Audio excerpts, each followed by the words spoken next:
Assalamualaikum warahmatullahi wabarakatuh. Kembali lagi di channel Berita Mistis. Untuk kisah kali ini masih melanjutkan dari kisah yang sebelumnya, sebuah kisah yang berjudul Musafir. Sebuah cerita dari kiriman teman subscriber kita yang bernama Rendra Channel. Dan sebelum kita masuk ke ceritanya, tekan dulu tombol like video ini dan jangan lupa tekan juga tombol subscribe channel ini. Dan nyalakan juga lonceng notifikasinya agar tidak ketinggalan cerita-cerita lainnya dari channel ini. Dan buat teman-teman yang punya pengalaman horor dan pengen dibawakan di channel ini, nanti teman-teman bisa hubungi langsung kontak admin kami yang sudah saya sertakan di kolom deskripsi. Dan seperti apa untuk kelanjutan kisah ini? Langsung saja kita simak berikut ini.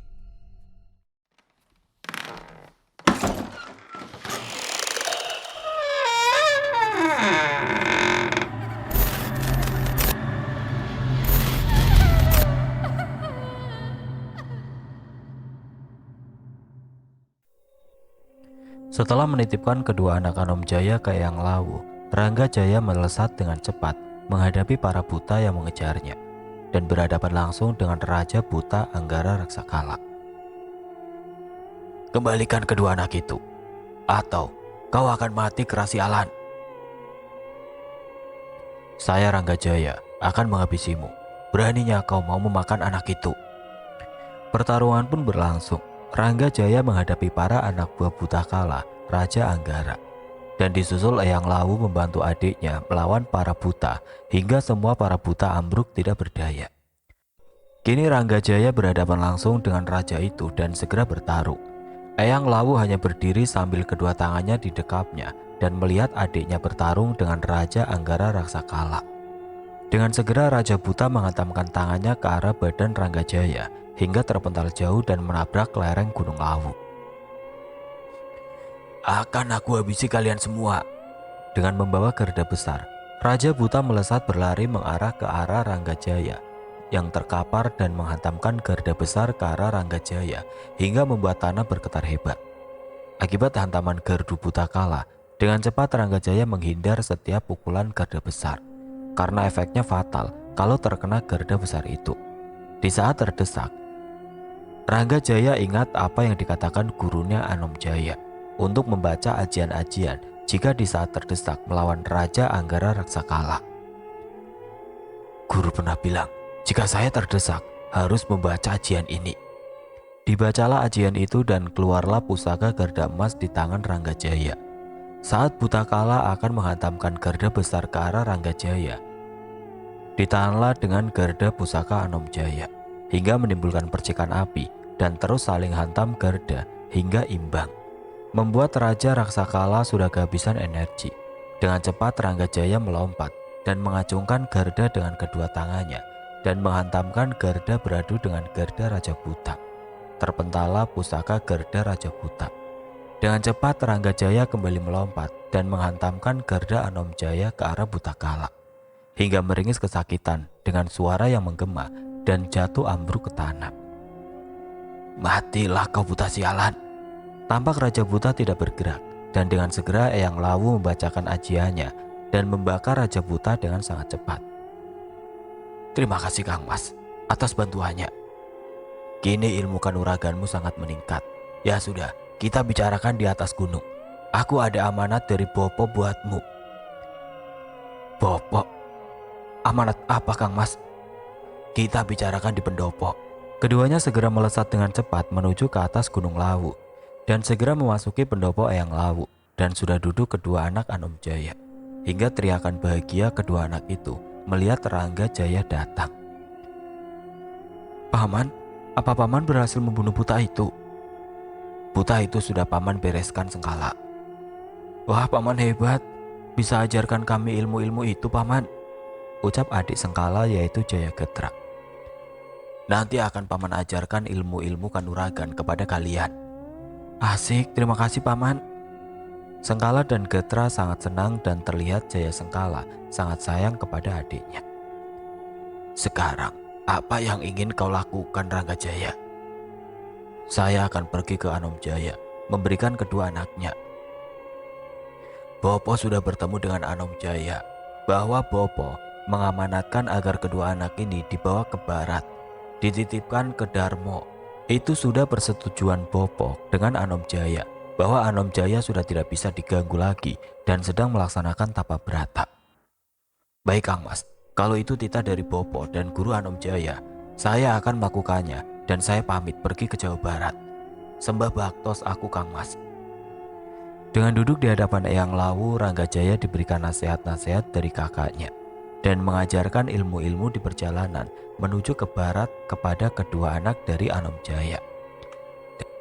Pergilah Ranggajaya dengan membawa kedua anak Anom Jaya menuju ke barat dan singkat cerita, dititipkanlah kedua anak itu ke adik dari Ranggajaya di Gunung Salak.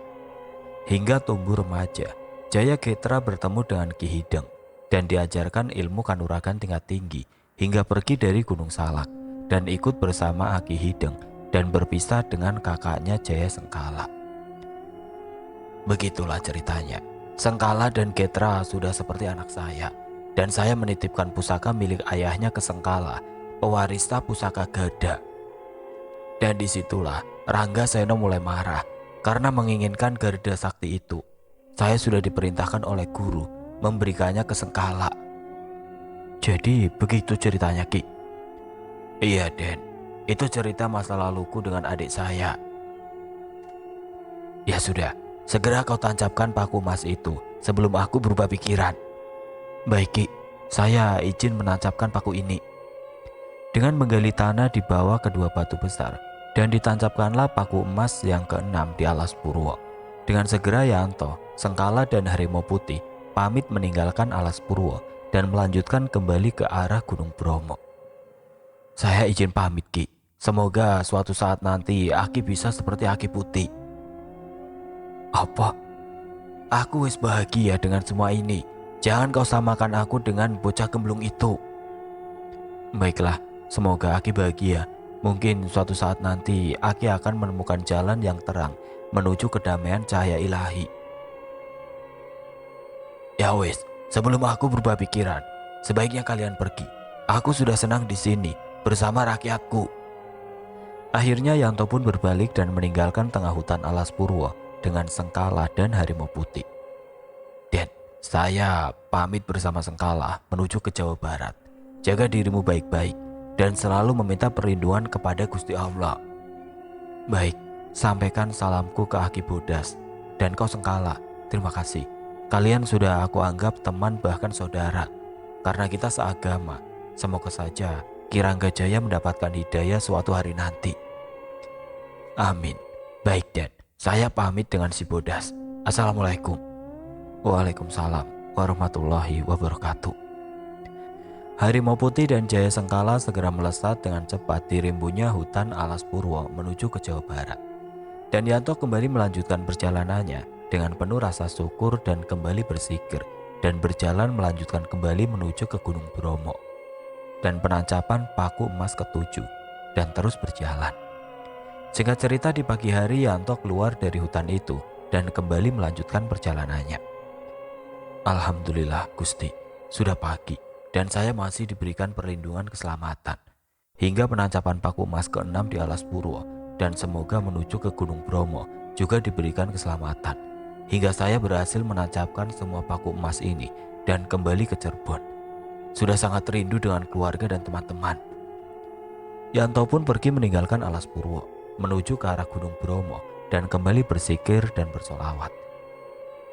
Nampak pemandangan di pagi hari itu sangat indah, membuat Yanto sangat menikmati perjalanannya dan terus melangkahkan kakinya dengan lantunan solawat.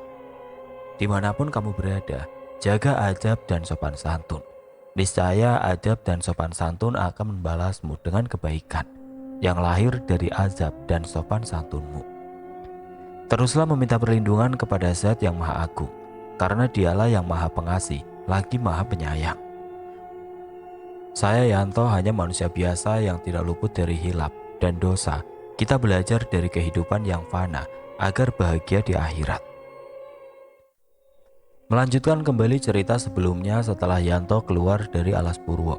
Di pagi hari Yanto melanjutkan perjalanan kembali ke arah Gunung Bromo, melewati kota-kota besar di Jawa seperti kota Jember dan kota Lumajang.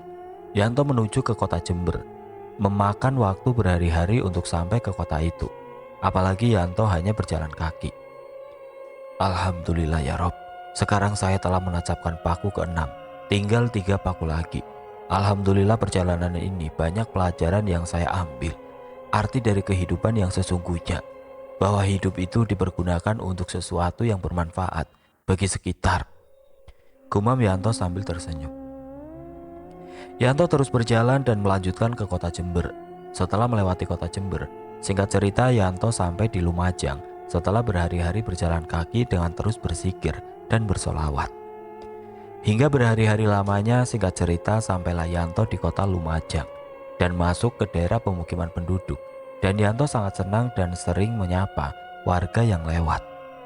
Setelah berjalan jauh, nampak Yanto duduk dan beristirahat di dekat warung. Nampak ramai orang yang sedang menikmati minum kopi. Dan tiba-tiba salah satu dari warga, seorang guru karena dekat dengan sekolah SD, berlari menuju ke warung kopi. Karena sangat ramai, sebut saja Bu Lastri yang merupakan guru SD tersebut. Berlari dengan kencang meminta tolong pada warung dekat sekolahan SD. Tolong, tolong. Pemilik warung kopi sebut saja Pak Santoso.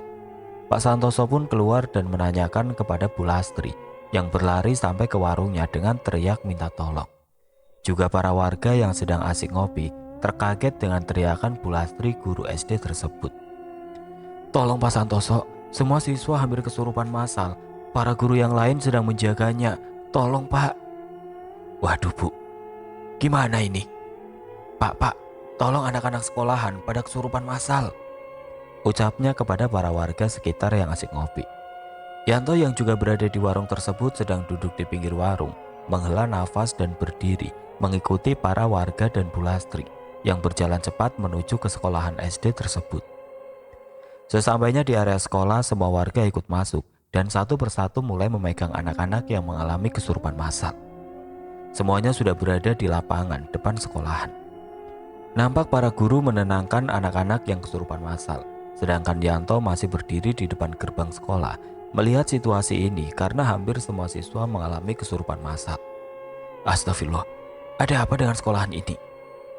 Yanto yang berdiri melihat puluhan, bahkan lebih bayangan hitam di sekitar anak yang kesurupan itu. Dan nampak ada seorang ustadz yang dibawa oleh kepala sekolah tersebut. Dan nampak membawa kedua muridnya menyadarkan para siswa yang kesurupan. Saya pantau dulu. Sudah ada Pak Ustadz yang bergerak dan juga kedua muridnya. Sebut saja Ustadz itu Pak Jailani dan kedua muridnya Yono dan Joko. Pak Ustadz, tolong anak-anak semua kesurupan massal, ucap Pak Zainal, kepala sekolah SD tersebut. Sabar Pak, saya coba menyadarkan bersama kedua murid saya. Mungkin akan butuh waktu lama, karena hampir semua kesurupan massal. Baik Pak Ustadz, apa yang harus saya lakukan Pak Ustadz? Bawa air, biar saya bacakan ayat-ayat Quran dan kumpulkan semua yang kesurupan di lapangan, biar saya siram dengan air tersebut. Kepala sekolah Pak Zainal langsung menyuruh Bu Lastri membawa air di ember, dan segera Bu Lastri menuju ke tempat air dan membawa ember ke Pak Ustadz. Setelah itu Pak Ustadz Jailani membacakan ayat Al-Quran dan memasukkan tangannya ke air tersebut. Warga dan kedua anak murid Pak Ustadz Jailani membawa para siswa yang kesurupan ke tengah lapangan sekolah. Sementara Yanto terduduk di dekat gerbang SD sambil memejamkan matanya. Ternyata Yanto sedang mendengarkan bacaan-bacaan Ustadz tersebut. Bismillah ya Allah, yang maha pengasih lagi maha penyayang. Tajamkan pendengaranku ya Gusti yang maha suci. Astagfirullah, bagaimana bisa membantu? Bacaannya kurang fasih dan banyak bacaannya yang tidak tepat. Keyakinan di hatinya tidak sepenuhnya terhadap Gusti Allah. Biar saya lihat bagaimana reaksi para jin kafir sedang berada dekat anak-anak yang kesurupan itu, gumam Yanto. Ternyata Yanto membaca doa-doa agar supaya pendengarannya tajam dan membaca hatinya yang penuh dengan keduniawian. Astagfirullah, Gusti maafkan saya karena feeling telah seuzon kepada Pak Ustadz itu. Ampuni saya ya Allah, ucap Yanto merasa menyesal dengan feelingnya kepada Ustadz tersebut. Dan setelah dibacakan doa, semua siswa disiramkan air tersebut. Tampak tidak terjadi sesuatu apapun kepada para siswa, dan bayangan hitam semua masih berdiri di samping anak-anak yang sedang kesurupan. Dan nampak satu siswa berdiri menggeram ke ustadz itu, mengakhiri di depannya dan berkata, "Saya penguasa area ini. Mana bacaanmu lagi ustadz? Kenapa tidak mempan terhadapku?" "Jin laknat, pergi dari sini atau aku membakarmu dengan ayat-ayat Al-Quran." "Silakan baca, siapa yang lebih fasih bacaannya?" "Kurang ajar kau. Berani merendahkanku, akan saya musnahkan kau." "Apa kau Tuhan yang berani memusnahkan makhluk ciptaannya, sedangkan kau juga ciptaannya?" ucap jin itu menyindir ustadz itu dengan tawa. Pak Ustadz Jailani langsung membacakan ayat kursi ke arah jin yang merupakan penguasanya. Namun apa yang terjadi? Jin itu malah mengikuti bacaan ustadz itu dengan sangat fasih dan mulai tertawa menyindir ustadz itu. Nampak Pak Ustadz dan seluruh warga juga para guru kaget karena jin itu membaca ayat kursi juga dengan sangat fasih, membuat keringat dingin Pak Ustadz Jailani dan kedua anak muridnya. Dan kembali dibacakan ayat kursi, namun tetap jin itu mengikutinya, membuat jin itu tahu aura ustadz yang sudah kacau dan menertawakannya. "Sudah Pak Ustadz, pikiranmu mulai kacau, keyakinan di hatimu pun goyah. Keluarkan semua kemampuanmu. Cepat kau keluar. Apa yang kau inginkan? Apa yang kau mau agar kau dan anak buahmu keluar?" "Pak Zainal, kepala sekolah, jika kau ingin tempatmu aman, tumbalkan 3 ekor kepala kambing dan tanam di tengah sekolahan ini. Kalau tidak, semua dan anak buah saya mengambil paksa anak ini sebagai tumbalnya. Apa kau paham perkataanku?" Kepala sekolah hanya gemetar mendengarkan siswa yang berdiri di hadapannya yang sedang kesurupan penguasa di tempat ini. "Bagaimana ini Pak Ustadz? Nampaknya dia bukan jin sembarangan Pak Zainal. Aku sudah melakukan semampuku, tapi gagal. Dia jin yang kuat." "Apa kau mau melawan lagi Pak Ustadz? Atau saya juga akan menghabisimu dengan caraku sendiri?" Dan tiba-tiba raut wajah Ustadz Jailani mencuat dan bergetar hebat, membuatnya terdiam tidak berbicara sepatah kata pun. Dan jin itu sudah membaca aura ketakutan dari Pak Ustadz Jailani dan kedua muridnya yang dibawa oleh kepala sekolah menuju ke area sekolah. "Cepat kau laksanakan penanaman 3 kepala kambing di tengah sekolahan ini sebagai tumbal, atau nyawa kalian dalam genggamanku, dan akan aku habisi dengan caraku sendiri dan anak buahku." Pak Ustadz, para guru juga para warga bergidik ngeri dengan siswa yang berdiri di hadapan Pak Ustadz. Dan kepala sekolah mengancam dengan perkataan bernada tinggi, membuat semua orang bergidik ngeri dengan ancaman dari jin penguasa wilayah tersebut. "Ingat di kepala kalian, saya Ketua Raja Buto Cakrakala, penguasa wilayah ini. Kalau kalian tidak mengadakan acara tumbal kepala kambing, terpaksa akan ada siswa yang hilang nyawa menggantikan 3 kepala ekor kambing." Kepala sekolah dengan sangat gemetar melihat tatapan tajam siswa yang kesurupan ke arahnya dan juga Pak Ustadz, membuat Yanto berdiri dan membuka matanya menatap ke arah siswa yang jauh di pandangannya, karena Yanto berdiri sangat jauh dan mulai sangat geram.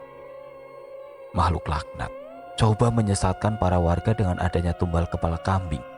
Masalah ini jangan dibiarkan, karena aura para warga, guru dan ustadz itu aura ketakutan." Nampak Raja Buto Cakrakala dengan mendiami tubuh anak sekolah tersebut tertawa dengan sangat kencang, yang membuat para warga bergidik ngeri dengan suara tawanya. Dan tidak lama Yanto datang dengan berjalan kaki. "Hebat, hebat, makhluk laknat sudah menguasai suasana." Cakrakala yang mendiami tubuh siswa itu melirik ke arah Yanto yang mendekatinya. "Siapa kau manusia? Apa kau berani melawanku? Ustadz ini saja tidak mampu melawanku, apalagi kau." "Maaf Pak Ustadz, Pak Kepala Sekolah, saya coba mengobati siswa ini. Jangan laksanakan apa yang dia ingin. Berupa 3 kepala kambing itu akan menyesatkan akidah kita. Dan Pak Ustadz, mohon maaf bukan menggurui, tapi sesama muslim wajib mengingatkan, tanamkan keyakinan yang tulus di hati agar Gusti Allah membantu menolong kalian. Dan jangan ikuti perkataan-perkataan jin sesat yang membuat kalian akan tergelincir ke jurang kemusyrikan." "Siapa kau ini bocah? Beraninya mengingatkan kepada warga di sini. Saya Cakrakala, penguasa wilayah ini. Berani-beraninya kau ucapkan perkataan itu di depan saya. Saya bukan siapa-siapa. Kau harus diberi pelajaran. Yang berani menyesatkan warga di sini. Majulah jin laknat. Mau menyerang atau diserang duluan? Sialan, kurang ajar. Sombong sekali kau bocah ingusan. Bocah kurang ajar. Ucap Cakrakala dengan penuh kemarahan, membuat giginya seakan bergesekan dengan kemarahannya. Dan siswa yang kesurupan itu bergerak ke hadapan Yanto, menyerang dengan serangan. Yanto bergegas membaca doa penjagaan dan doa-doa lainnya. Saat Cakrakala akan memegang leher Yanto di jarak 1 meter, Cakrakala tidak bisa bergerak dan hanya menggeram-geram dengan penuh amarah. Dan Yanto membuka kunci energi ke arah kedua tangannya. Dengan bersahadat 3 kali, sholawat 3 kali, la haula 3 kali, dengan keyakinan yang ikhlas kepada Allah Subhanahu wa Ta'ala, dan dihentakannya dengan takbir, membuat siswa yang kesurupan itu terpental ke belakang. Dan nampak Yanto langsung mendekati, menempelkannya ke dada siswa yang kemasukan jin bernama Cakrakala. Sontak makhluk itu meringis kesakitan dan bergetar hebat. Jangan sekali-kali kau usik wilayah ini, atau kau akan musnah dengan izin Allah Subhanahu wa Ta'ala. Makhluk itu berteriak sangat kencang kesakitan dan memohon bantuan. Dewi Anggatri, tolong saya, tolong. Siapa Dewi Anggatri? Namun buto itu hanya meneriaki nama Dewi Anggatri, meminta bantuan kepadanya. Yanto melepaskan tangannya, membuat buto itu menggelegar kesakitan. Yanto berdiri memandangi sesuatu di atas bangunan sekolah. Datang sesosok siluman ular besar dengan setengah badan manusia dengan mahkota di kepalanya. Sesosok siluman ular perempuan atau putri ular, karena ada mahkota di kepalanya. Semua warga hanya bisa membantu para siswa satu persatu mulai sadar dan tidak melihat siluman ular yang ada di atas sekolahan. Rupanya dia yang bernama Dewi Anggatri. Yanto melihat bayangan hitam yang keluar dari tubuh siswa dan berdiri di atas sesosok Dewi Anggatri yang berupa ratu siluman ular. Seluruh bayangan hitam berkumpul di bawahnya, dan Cakrakala, ketua dari jin tersebut, sedang berkata kepada Dewi Anggatri. Nampaknya semua bayangan hitam itu bersujud pada Dewi Anggatri. Sembah saya Dewi, mohon beribu maaf, ada sedikit gangguan dari bocah ingusan itu. Dia dapat menghajar saya, dan hawa panas di tangannya membuat badanku terbakar hebat. Dia berani menggagalkan rencana kita. Bukankah sudah aku beri kekuatan padamu Cakrakala? Kenapa masih gagal? Ampuni saya Dewi, ampuni saya. Dia bukan manusia sembarangan. Auranya sangat kuat, bahkan aku tidak bisa menyentuhnya. Melihatnya saja, aku harus memejamkan kedua mataku karena ada cahaya besar di dalam tubuhnya. Permisi Pak Kepala Sekolah, bawa semua anak-anak dan warga keluar dari sekolahan ini. Sebaiknya Pak Kepala Sekolah mengungsi dulu di depan masjid yang berada di seberang sekolahan. Baik nak, saya dan warga akan membawa semua siswa ke masjid. Serentak warga pun membawa tubuh anak-anak yang kesurupan massal dengan membawa tubuh lemasnya menuju ke arah masjid. Ustadz dan kedua muridnya diperintahkan Yanto menjaga di masjid, meninggalkannya sendiri. Pak Ustadz, mohon maaf tinggalkan saya sendiri di sini. Jaga warga dan anak-anak, karena Ratu Siluman sudah berada di sini. Sebaiknya Pak Ustadz jaga warga di dalam masjid. Baik nak, baik, terima kasih. Saya akan ke masjid, ucapnya dengan melangkah cepat menyusul para warga. Setelah area kosong, semua guru, siswa, dan warga berkumpul di masjid. Yanto memandang ke depan, ke arah sosok siluman ular yang dipuja-puja oleh makhluk yang tadi masuk ke dalam tubuh anak-anak sekolah. Dan turunlah Dewi itu menuju ke arah Yanto, dan sudah berdiri jarak 10 meter di hadapannya. Pemuda, beraninya kau mengusik anak buahku. Sebaiknya kau pergi dari wilayah ini, atau aku akan membunuhmu dengan caraku sendiri. Jin laknat, beraninya kau menghasut warga dengan cara anak buahmu masuk ke tubuh para siswa dan meminta tumbal 3 ekor kepala kambing. Sayang sekali wajah tampanmu pemuda. Ikutlah bersamaku menjadi selirku. Akan aku beri kau kekayaan yang melimpah. Tidak sudi aku mengikutimu. Sebaiknya kau tidak menyesatkan lagi orang-orang. Sayang 1000 sayang, kau sangat tampan dan teguh dalam pendirianmu. Aku hanya ingin punya pengikut dari bangsa kalian. Dan sudah banyak yang memuja saya, meminta harta jabatan, dan semua yang mereka inginkan. Itu hanya tipuanmu, jin laknat. Sesungguhnya hanya Allah Subhanahu wa Ta'ala yang mengabulkan semuanya. Sekali lagi saya peringatkan kepadamu, jangan mengganggu warga di sini dengan hasutan-hasutan agar warga menuruti keinginanmu. Aku penguasa wilayah ini. Aku ratu di sini. Semua wilayah ini berada di dalam kekuasaanku.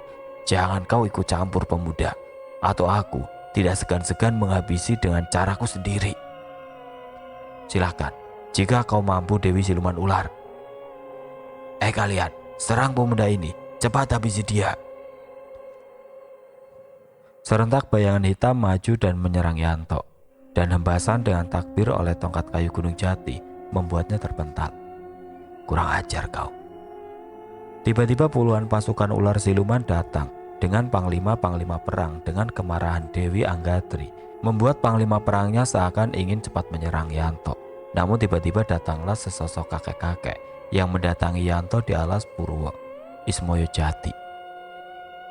Cah bagus, tahan emosimu. Dan kau Dewi, jangan bertempur. Urip iki penuh keegoan, hanya mementingkan hawa nafsu sendiri. Lupa akan zat sejati, angkara murka menguasai hingga lupa jati diri. Ucapnya dengan bersyair lantum Jawa. Kakek Ismoyo, kakek yang menemuiku di alas Purwo. Ismoyo Jati mendekati Yanto, berdiri di sampingnya, memandang Ratu Ular dan memperingatinya jangan membuat kegaduhan di wilayahnya. Iyong Ger, aku sing nemuni di alas Purwo. Wilayah iki dekat dengan Gunung Semeru. Jadi ini masih wilayah kekuasaan Raja Arya Ambar Kusuma Jati, penguasa Gunung Semeru.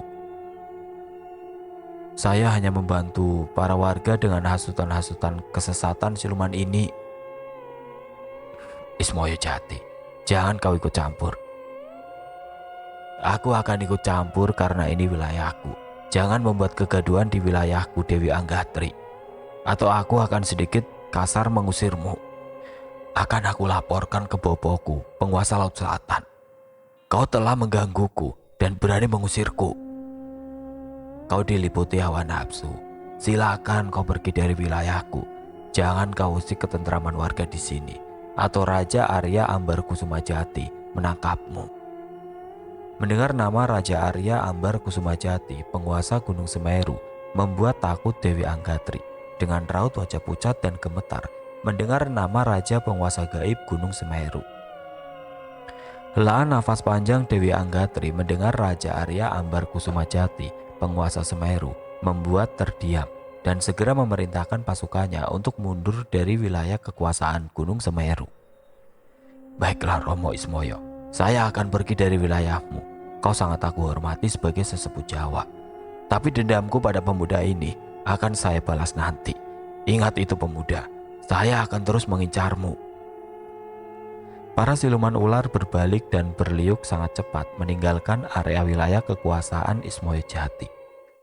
Alhamdulillah, terima kasih Kek. Terima kasih pada Zat yang Maha Tunggal. Ger, kan aku sudah menyuruhmu main ke Semeru. Saya tadinya hendak ke Gunung Bromo, Kek, menancapkan paku emas di gunung itu. Gunung Bromo itu kekuasaan Pangeran Surya Jaya Antari Kusuma. Dialah penjaga gaib Gunung Bromo, salah satu para penjaga gaib Tanah Jawa, Ger. Dia masih berada di kekuasaan gaib Gunung Semeru. Saya baru tahu, Ki, kalau Raja Gaib Gunung Bromo itu... Ya sudah, ayo kakek tunggu kamu di kaki Gunung Semeru. Sebelum kau ke Bromo, ada hal penting yang akan dibicarakan Raja Ambar Kusuma Jati. Iya Kek, insya Allah saya harus komunikasi dengan kakek saya yang di Cirebon. Ya sudah, kamu meminta izin kepada Kiai Ahmad kakekmu. Bilang Ismoyo Jati mengajak cucunya main ke Semeru. Lalu kakek Ismoyo Jati yang sudah sepuh dengan perut besar dengan tangan kanan selalu diletakkan di belakang. Dan berjalan menghilang dengan tiupan angin, memutar di tengah area sekolahan. Alhamdulillah ya Allah, terima kasih atas perlindunganmu. Kini saya harus berkomunikasi dengan kakek. Saya harus meninggalkan area ini dan menuju hutan biar saya bisa berkomunikasi dengan kakek lewat batin. Yanto pun pergi dari area sekolah menuju masjid di seberang sekolah dan menginformasikan kepada kepala sekolah bahwa area tersebut sudah aman. Pak Zainal, alhamdulillah area tersebut sudah aman berkat pertolongan Allah Subhanahu wa taala. Dan jangan lupa, jangan pernah melaksanakan apa yang diinginkan jin-jin kafir. Bacakan Al-Quran setiap mau melaksanakan belajar mengajar secara bersama dan berdoa kepada Allah Subhanahu wa taala supaya dilindungi dari hal-hal seperti ini. Buatlah musola di dalam area sekolah agar para siswa melaksanakan sholat berjamaah. Itu saja pesanku, Pak. Saya akan melanjutkan perjalanan kembali. Baik, Nak. Terima kasih atas bantuannya. Dan iya, memang sekolah ini jarang melaksanakan kegiatan keagamaan. Insya Allah setelah ada kejadian ini, saya dan guru lainnya akan melaksanakan kegiatan keagamaan sebelum melaksanakan belajar mengajar. Ya sudah, saya pamit pergi. Assalamualaikum. Waalaikumsalam warahmatullahi wabarakatuh.